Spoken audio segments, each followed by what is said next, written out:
신약 성경 342쪽 디모데후서 1장 1절에서 8절까지의 말씀을 교독하겠습니다. 하나님의 뜻으로 말미암아 그리스도 예수 안에 있는 생명의 약속대로 그리스도 예수의 사도된 바울은 사랑하는 아들 디모데에게 편지하노니, 하나님 아버지와 그리스도 예수 우리 주께로부터 은혜와 긍휼과 평강이 네게 있을지어다. 내가 밤낮 간구하는 가운데 쉬지 않고 너를 생각하여 청결한 양심으로 조상적부터 섬겨오는 하나님께 감사하고, 내 눈물을 생각하여 너 보기를 원함은 내 기쁨이 가득하게 하려 함이니, 이는 네 속에 거짓이 없는 믿음이 있음을 생각함이라. 이 믿음은 먼저 네 외조모 로이스와 네 어머니 유니게 속에 있더니 네 속에도 있는 줄을 확신하노라. 그러므로 내가 나의 안수함으로 네 속에 있는 하나님의 은사를 다시 불릴 듯 하게 하기 위하여 너로 생각하게 하노니, 하나님이 우리에게 주신 것은 두려워하는 마음이 아니요 오직 능력과 사랑과 절제하는 마음이니, 그러므로 너는 내가 우리 주를 증언함과 또는 주를 위하여 갇힌 자 된 나를 부끄러워하지 말고 오직 하나님의 능력을 따라 복음과 함께 고난을 받으라. 아멘. 눈물이 납니다.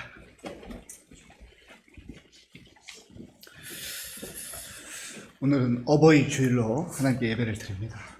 어버이의 그 마음, 어찌 보면 사랑하는 아들을 갈대 상자에 넣어서 떠나 보낼 수밖에 없는 그런 요괴백과 같은 마음으로 우리 부모님들이 자녀들을 그렇게 키워왔지 않나, 그런 생각이 듭니다. 저는 어버이 주일을 맞이할 때마다 감사하기도 하고 마음이 무겁기도 합니다. 철부지 시절 부모님의 사랑과 돌보심 가운데 그렇게 지내오는 것을 알면서도 특히 감수성이 예민한 그 청소년 시절에 좀 불만도 있잖아요. 그래서 그런 생각을 한 적도 있었는데, 세월이 흘러서 저도 부모가 돼보고 또 자녀들을 양육하는 그런 과정 속에서 참 내가 철부지였구나, 몰라도 너무 몰랐구나. 근데 그때는 또 다 아는 것처럼 생각하잖아요.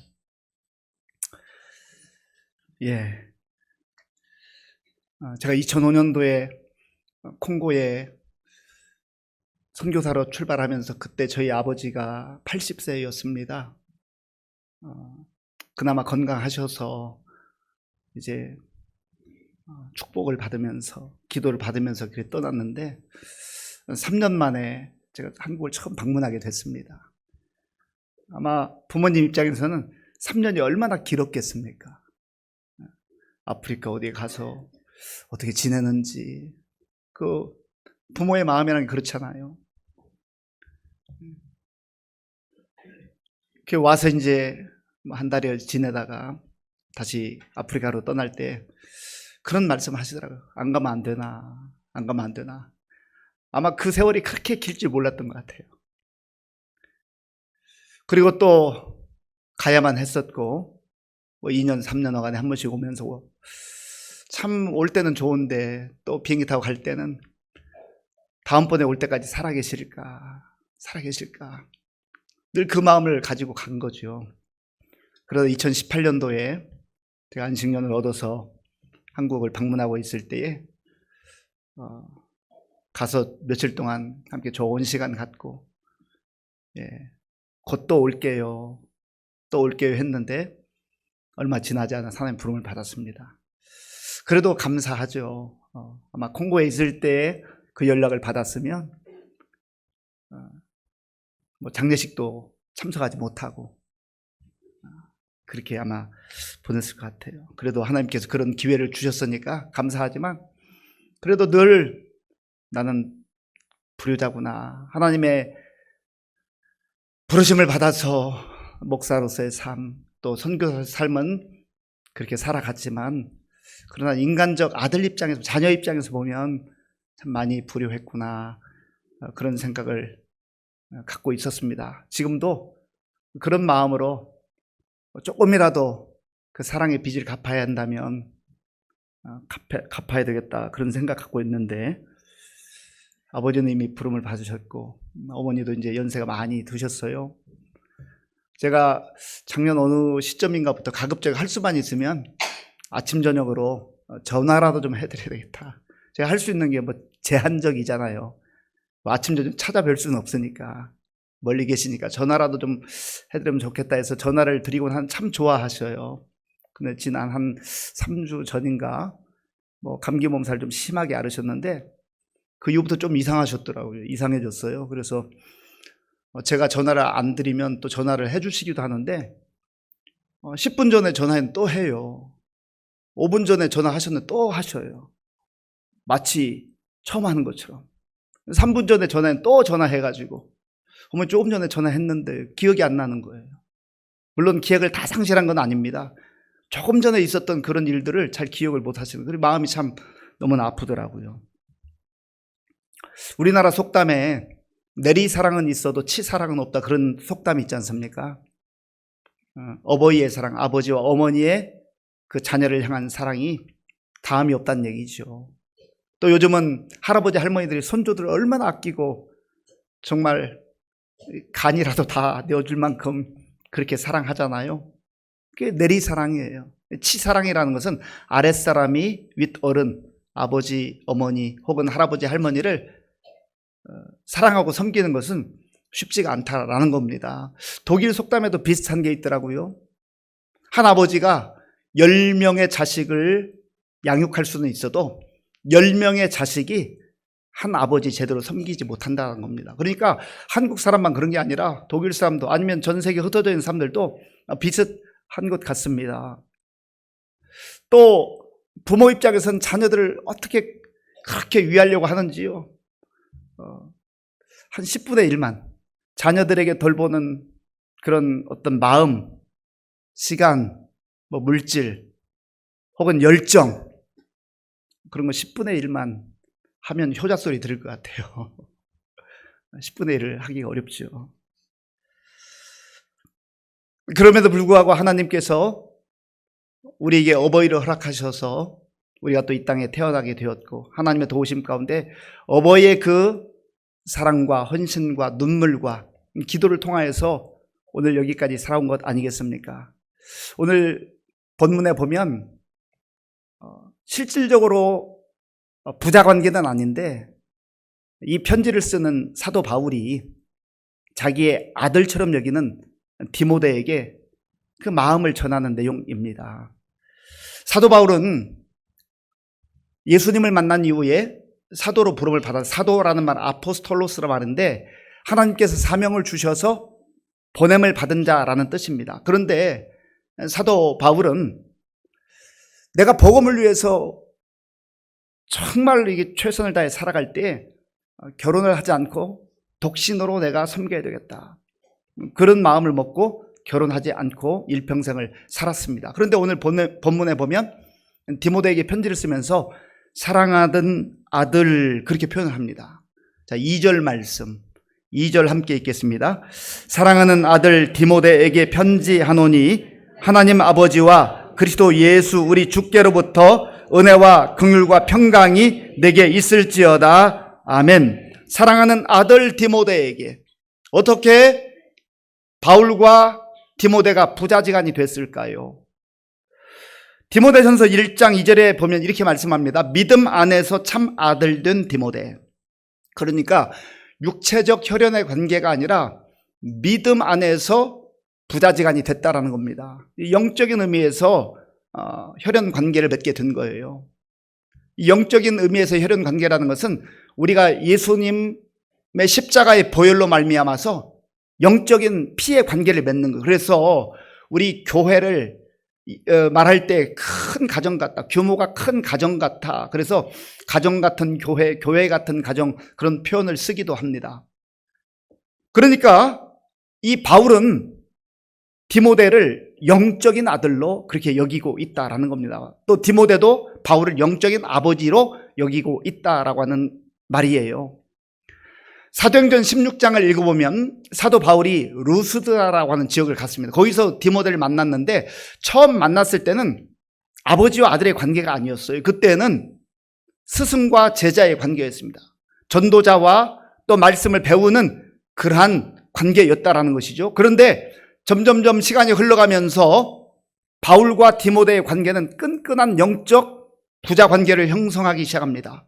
하나님의 도움 가운데, 하나님의 은혜 가운데 그러한 아름다운 관계를 맺어가기 시작했다라는 것입니다. 오늘 어버이 주를 맞이하면서 아마 만감이 교차하는 분들이 있을 거예요. 나에게 사랑을 베풀어 주던 그 아버지, 어머니, 내 인생의 버팀목이 되어주시고 늘 나를 사랑으로 품어주셨던 그 어머니, 지금은 세월이 많이 흐르다 보니까 하나님 부름을 받으셨고 내가 이제 이 땅에서는 만날 수 없는 그런 처지와 형편에 있는 분들이 있을 겁니다. 또 어떤 분들은 아직 생존에 계시기는 하지만 요양원에 계시거나 요양병원에 계시면서 자주 만날 수 없는 그런 상황에 처해 있는 분들도 있을 겁니다. 또 어떤 어버이는 안타깝게도 치매가 와서 잘 알아보지 못하고 대화도 잘 안 되는 그러한 어버이도 있을 겁니다. 우리의 마음이 아프고 힘들지만 그럼에도 불구하고 아직 생존해 계신다면 하나님께서 부모님을 통해서 우리에게 허락하셨던 그 아름다운 사랑과 그 헌신과 눈물과 기도를 마음에 깊이 간직하고 정말 감사하게 생활해야 될 것입니다. 사람이 은혜를 가슴에 새기고 서운하고 또 좀 불편했던 거 그 물에 흘려보내야 되는데 반대로 살 때가 많아요. 그래도 세월이 좀 많이 흘러서 좀 철이 들고 그러다 보면요, 그때 내가 몰랐던 어머니의 삶이 이런 삶이었구나, 아버지의 삶이 이런 삶이었구나 라고 하는 것을 세월이 많이 흘러서 느끼게 돼요. 근데 그때는 아버지 어머니가 안 계셔요.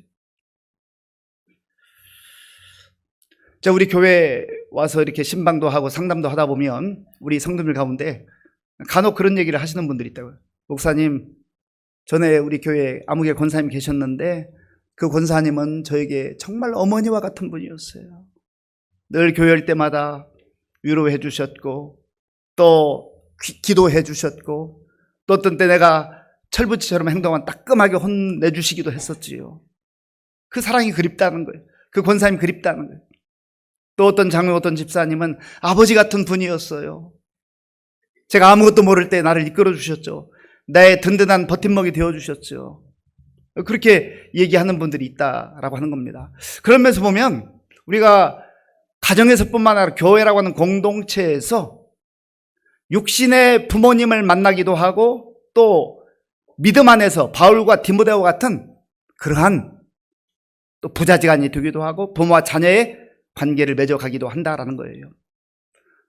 바울이 오늘 서신을 통해서 아버지의 마음을 얼마나 강하게 표현하는지 모릅니다. 사실 바울은 지금 이 편지를 로마 감옥에서 쓰고 있습니다. 자기가 머지않아 하나님의 부름을 받을 것을 알고 있어. 어쩌면 마지막 편지예요. 그런 가운데 많은 사람도 있지만 디모데를 생각하면서 이 편지를 쓰며 사랑하는 아들 디모데야 라고 그에게 은혜와 긍휼과 평강이 있을지어다 그 축복을 합니다. 2절 말씀을 제가 읽겠습니다. 사랑하는 아들 디모데에게 편지하노니 하나님 아버지와 그리스도 예수 우리 주께로부터 은혜와 긍휼과 평강이 내게 있을지어다. 아멘. 은혜와 긍휼과 평강은요, 세상에서 구할 수 있는 게 아니에요. 돈 주고 사는 것 아닙니다. 내가 열심히 땀 흘려서 일해서 얻을 수 있는 게 아니란 말이죠. 이것은 하나님께서 주시는 특별한 선물입니다. 바울이 이것을 받아 누렸거든요. 바울은 하나님의 은혜가 뭔지를 알아요. 하나님께서 주시는 긍휼이 뭔지를 압니다. 하나님께서 베푸시는 평강이 무엇인지를 알아요. 바울은 심지어 불편하고 힘들고 참 어둠침침한 그 감옥에서조차도 이 은혜와 긍휼과 평강을 누리고 있는 거예요. 그러니까 자기가 사랑하는 영적인 아들, 믿음의 아들 디모데가 있는 그곳에서 자기가 누리는 그 하나님의 은혜와 긍휼과 평강을 누리기를 원하는 거예요. 부모는 나는 좀 불편해도 자녀들이 편하기를 원하고, 내가 좀 땀 흘려 수고해서라도 자녀들이 행복하기를 원하다. 그게 부모의 마음 아닙니까? 우리를 양육했던, 우리를 키웠던 부모님들은 다 그런 심정으로 키웠을 거예요. 지금도 또 자녀를 양육하는 분들, 요즘 또 우리 젊은 부모들도 자녀 양육이 참 힘든 시대에 애쓰고 수고하고 있잖아요. 다 그런 심정이에요. 사도 바울이 영적인 아들 디모데가 하나님의 은혜와 긍휼과 평강을 누리며 살기를 기도하고 또 바라고 원하는 그 심정으로 우리도 그렇게 살아가고 있단 말이죠. 또 부모님으로부터 그런 지지를 받고 그런 기도를 받고 또 후원을 받고 살아왔다라는 겁니다. 그런데 바울이 이제 이 디모데를 영적인 아들로 여기면서 그냥 말로만 하는 게 아니라 어떻게 아비로서의, 아버지로서의 그런 역할을 하는가, 그 내용이 3절에 있습니다. 우리 3절 함께 읽겠습니다. 내가 밤낮 간구하는 가운데 쉬지 않고 너를 생각하여 청결한 양심으로 조상적부터 섬겨오는 하나님께 감사하고 아멘. 내가 밤낮 간구하는 가운데, 밤낮으로 시간만 나면 기도하는데 특별히 디모데를 빼놓지 않고 기도한다라는 거예요. 너를 생각하여, 쉬지 않고 너를 생각하여. 이게 부모의 마음이에요. 오래전에 어느 가수가 불렀던 가요가 있잖아요. 앉으나 서나 당신 생각. 그런데요, 부모는 앉으나 서나 자식 생각이에요. 앉으나 서나 자식 생각. 그래서 자녀들을 늘 생각하고 자녀들이 어떻게 살아가나 잘 되기를 바라고 잊지 않는 그런 부모의 사랑과 마음이 여기에 담겨 있는 것 아니겠어요? 자녀를 늘 생각하는 부모와는 좀 다르게 자녀들은 다른 거 생각할 때가 많아요. 그런데 바울도 자기 생명이 언제 끝날지 모르는 그런 상황 가운데서도 영적인 아들 디모데를 늘 생각하는 이 아름다운 모습을 보게 된다는 겁니다. 이게 부모의 마음. 그리고 이 부모는요, 자식을 그렇게 보고 싶어요. 보기를 원해요. 4절에 있잖아요. 내 눈물을 생각하여 너 보기를 원함은 내 기쁨이 가득하게 하려 함이라. 아멘. 너 보기를 내가 원한다. 정말로 원한다. 진심으로 원한다. 너 얼굴 한번 보면 여한이 없겠다. 그런 마음이지요. 이게 부모의 마음이에요.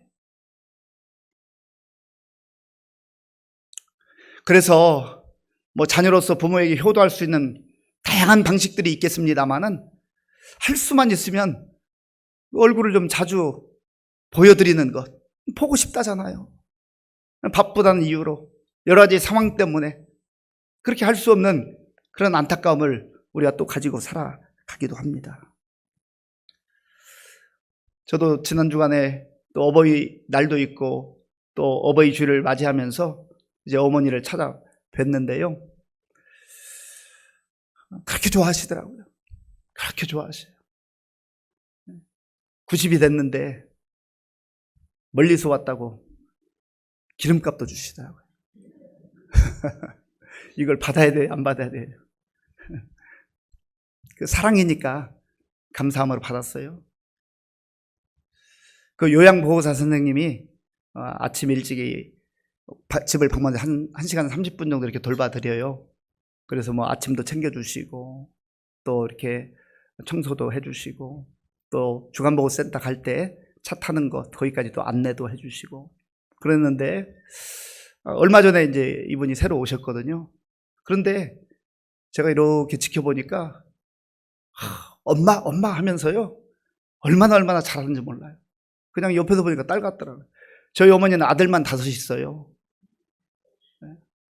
그러니까 제가 가만히 이렇게 지켜보면서 나보다 낫네, 저희 요양보호사 선생님 나보다 낫네, 다정하게 하더라고요.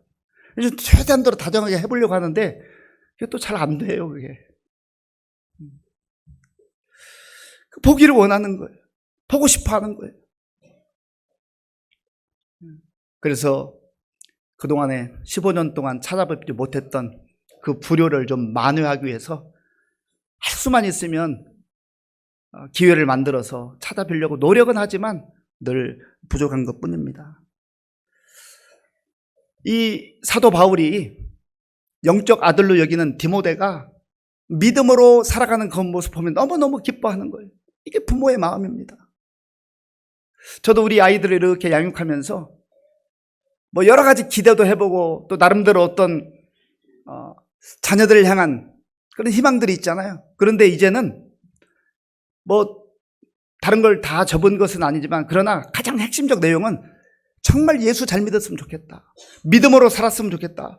하나님을 사랑하고 또 사람들을 존중하는 그러한 삶을 살았으면 좋겠다. 그런 마음에 가득하더라고요. 바울도 그랬어요. 5절 말씀. 5절 제가 읽겠습니다. 이는 내 속에 거짓이 없는 믿음이 있음을 생각함이라. 이 믿음은 먼저 내 외조모 로이스와 내 어머니 유니게 속에 있더니 내 속에도 있는 줄을 확신하노라. 아멘. 바울은 영적 아들 디모데의 그 마음속에 그의 인생 가운데 거짓이 없는 믿음이 있다는 것을 알았어요. 부모는 자녀가 무엇을 가지고 사는가를 잘 봐야 됩니다.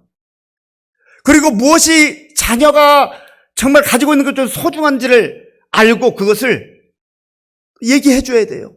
너의 마음속에 거짓이 없는 믿음이 있구나, 순결한 믿음이 있구나 하는 것을 너무 기뻐하고 그걸 격려하고 있습니다. 먼저 디모데는 이 믿음을 외할머니 로이스로부터 전수받았어요. 외할머니의 사랑을 많이 받았던 것 같아요. 그리고 어머니 유니게로부터 역시 하나님의 말씀을 전해 듣게 되었고 그렇게 해서 믿음의 삶을 시작했습니다. 그리고 바울을 만나서 바울로부터는 더 깊이 있게 더 넓은 하나님의 그 사랑과 은혜를 배우게 된 것이죠. 그래서 바울과 디모데가 영적인 아버지와 아들의 관계가 되었던 거예요. 오늘 저와 여러분들이 자녀들을 생각하면서 우리 자녀들의 마음속에 뭐가 있나, 그들의 인생 속에 뭐가 있는가, 거짓이 없는 믿음이 있으면 그것으로 인하여 기뻐하고 감사해 주지 않겠어요? 그것이 부족하다면 정말 하나님 앞에 가슴을 치면서 자녀들을 위해서 또 기도하는 그런 부모로 살아가야 되지 않겠습니까? 바울은 디모데가 좋은 것 갖기를 원하는데 그가 지금보다 더 많은 돈을 벌었으면 좋겠다, 더 넓은 집, 비싼 집을 갔으면 좋겠다, 그런 것 말하지 않습니다. 지금 바울이 기대하는 그리고 간절히 기도하는 제목이 무엇입니까? 하나님의 은사예요. 하나님의 은사가 다시금 너의 마음속에서 불릴듯 일어났으면 좋겠다. 왜냐하면 이 하나님의 은사가 있어야, 하나님 주시는 성령의 은사가 있어야 이 영적인 아들 디모데가 믿음의 사람으로 사역자로 제대로 살 거를 알았기 때문에 그렇습니다.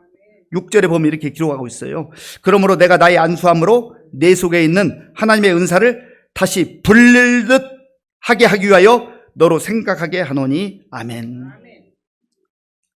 이 영적인 아버지 바울은 디모데를 잘 알고 있어요. 디모데는 이 당시에 아직 젊은 사역자였습니다. 젊은 목회자였어요. 그런데 우리나라에도 유교 어떤 그 문화 속에서 장유, 유서가 있잖아요. 그런데 이 당시에도 그런 게 있었어요. 나이 많은 사람들이 젊은 목회자라고 아직 어리다고 무시하는 경향이 있었습니다. 그러니까 디모데 입장에서는 좀 이게 힘든 거예요. 그리고 디모데의 기질상 약간 소극적인 면이 있습니다. 그래 두려워하고 있는 거예요. 그리고 디모데는 건강도 그렇게 썩 좋지 않았던 것으로 여겨집니다. 그러니까 기질적으로도 그렇고 나이도 어리고 또 건강에 문제도 있으니까 두려워하는 마음이 늘 엄습했던 것 같아요. 그래서 이 영적인 아버지 바울은 사랑하는 아들 디모데야, 그 두려워하는 마음 속에 사로잡혀 있지 마라. 거기에 사로잡혀 있지 마라. 하나님께서 주시는 것은 그런 두려움이 아니라 사랑과 능력과 절제하는 마음이다. 자, 본문 7절을 우리 함께 읽겠습니다. 하나님이 우리에게 주신 것은 두려워하는 마음이 아니요 오직 능력과 사랑과 절제하는 마음이니 아멘. 바울은 디모데가 여러 가지 연약한 점이 있고 부족한 점이 있지만 아버지로서 그가 두려움 가운데 사는 것 원치 아니하고 하나님 베푸시는 사랑과 능력과 절제하는 마음으로 힘있게 담대하게 살기를 원했던 것. 우리 부모가 다 그런 마음 아닙니까? 때로는 나 자신은 점점점 세월이 흘러서 약해지고 또 병이 찾아오기도 하고 무릎도 아프고 때로는 잘 걷지도 못하면서도 우리 자식만큼은 내 자녀만큼은 정말 잘 되기를 바라는, 행복하게 살기를 원하는 그런 마음이, 그런 기도가 우리 부모들의 삶이라고 하는 거예요. 그런데요, 이 바울의 마음속에 남다른 마음이 하나 있습니다. 무엇을 소중히 여기는가? 부모가 소중히 여기는 그 마음이 그 영적인 아들 디모데에게 전달되는데요, 그 내용이 8절에 있어요. 8절 제가 읽겠습니다. 그러므로 너는 내가 우리 주를 증언함과 또는 주를 위하여 갇힌 자 된 나를 부끄러워하지 말고 오직 하나님의 능력을 따라 복음과 함께 고난을 받으라. 아멘.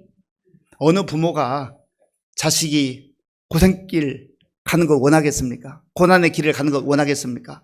그런데요, 바울은 자기가 영적인 아버지라고 하면서 디모데를 향하여 사랑하는 아들이라고 하면서 너 복음과 함께 고난을 받으라, 이렇게 권면하고 있습니다.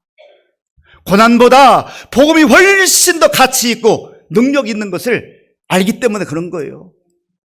고난 받는 것은 힘들고 마음이 아프지만, 그러나 복음 없이 편안하게 사는 것보다, 복음 없이 쉬운 길을 가는 것보다 복음과 함께 고난을 받으라, 이렇게 말하는 바울의 그 사랑, 우리가 이 말씀 속에서 볼 수 있잖아요. 복음의 능력이 무엇인지를 알기 때문에 그래요. 비록 고난을 겪는다 할지라도, 고난의 길을 간다 할지라도 복음을 붙들고 살라는 그 아버지의 그 간곡한 마음과 사랑이 여기 보이지 않습니까? 하나님께서 모세에게 10가지 계명, 10계명을 주셨는데 1계명부터 4계명까지는 하나님과 사람과의 관계예요. 하나님을 경외하고 하나님만 섬기라, 그 말이죠. 그리고 5번째 계명부터 마지막 10번째 계명까지는 사람과 사람과의 관계를 말씀하고 있습니다. 그 중에 5번째 계명, 그러니까 사람과의 관계 첫 번째 계명이 뭐냐면 내 부모를 공경하라예요. 신명기 5장 16절 말씀, 신명기 5장 16절 우리 함께 읽겠습니다. 너는 내 하나님 여호와께서 명령한 대로 내 부모를 공경하라. 그리하면 내 하나님 여호와가 내게 준 땅에서 내 생명이 길고 복을 누리리라. 아멘. 하나님께서 명령했어요. 내 부모를 공경하라. 이것이 인간의 첫 번째 도리라는 거예요. 사람이 정말 사람들에게 사는 길은 먼저는 하나님을 사랑하고 하나님을 경외할 뿐만 아니라 사람과의 관계에 있어서는 부모를 공경할 줄 알아야 한다고 하는 겁니다.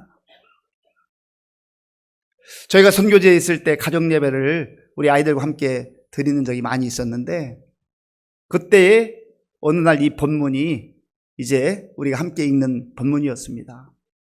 그걸 쭉 읽어나가다 내 부모를 공경하라, 내 부모를 공경하라. 그러다가 무슨 이야기 끝에 사람이 사람답게 살지 못하면 부모를 공경해야 되는데 부모를 공격하게 된다, 그런 얘기를 했습니다. 아이들이 그걸 아마 기억하고 있는 것 같아요. 부모를 공경해야 되는데 사람이 사람답게 살지 못하고 하나님 말씀을 거역하고 자기 마음대로 살면 부모를 함부로 대하고 부모를 공격하기 시작한다. 말로 공격하고 함부로 대하고 무시하고, 연세가 많아졌다고 해서 부모님 의견 무시해버리고, 여기에서 자유로울 사람이 누가 있겠습니까? 우리는 부모를 공격하는 자들이 아니라 공경하는 자들이. 이번 주간에 이 딸이 편지를 썼어요. 어버이 날이 있다고 편지를 썼는데 그 중에 뭐 이렇게 쓰다니, 아빠, 저는 아빠를 공격하지 않고 공경하는 사람이 되겠습니다.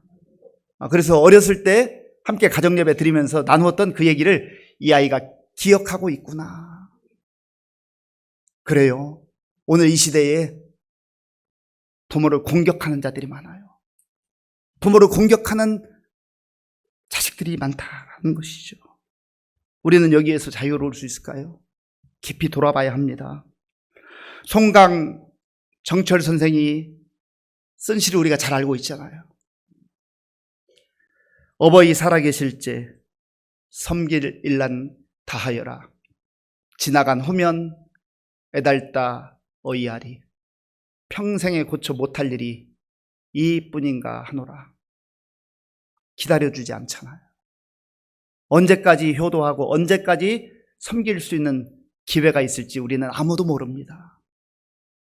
하나님께서 기회를 주셨을 때, 그리고 살아계실 때, 그때 한 번이라도 더 찾아뵙고, 한 번이라도 더 따뜻하게 말하고, 한 번이라도 더 안아드리고, 그렇게 할 수 있으면 얼마나 좋겠습니까? 혹 먼저 어버이가 이 세상에 계시지 않는다고 한다면 우리 교회 어르신들 있잖아요. 어른들 있잖아요. 나의 아버지, 나의 어머니처럼 여기면서 그분들을 어버이로 생각하고 그렇게 섬길 수 있다면 그것 또한 하나님의 은혜가 아니겠습니까?